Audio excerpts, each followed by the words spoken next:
Il-Gvern jinsab fil-muta brabta mal-kriżi tal-kumpanija Malta Investments u l-intriċċi tal-Ministru tal-Housing Rodrigue Galdes.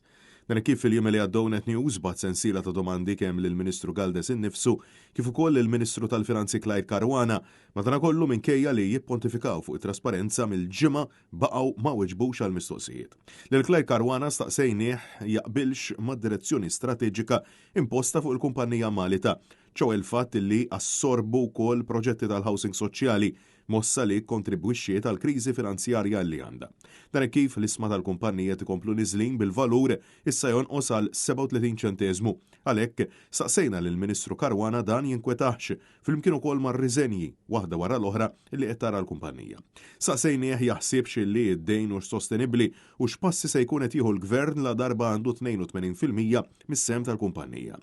Caruana kemm mistoqsijek jemminx li l-Ministru Galdes għandu x'jibqa' fil-pożizzjoni li għandu, madankollu kien hemm silenzju assolut min-naħa ta' Clyde Caruana. Baqa' fil-muta wkoll il-Ministru Rodrigue Galdes kif staqsejnieh għal konferma u dokumentazzjoni tal-ħlas ta' 5,000 euro depożitu li qal li għamel fuq ix-xiri tal-Penthouse Fawdex.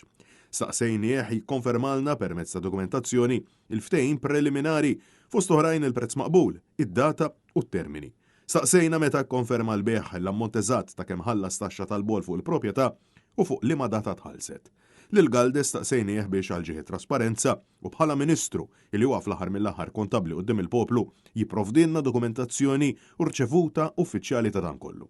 Madankollu kien hemm biss silenzju assolut u ebda tweġiba għal dawk l-investituri żgħar li qed jaraw l-investiment tagħhom fil-Malta jisfuma quddiem il-poplu li qiegħed jistaqsi jekk il-Ministru għandux kollox f'postu u quddiem 3 proġetti tal-housing li baqgħu mdendlin.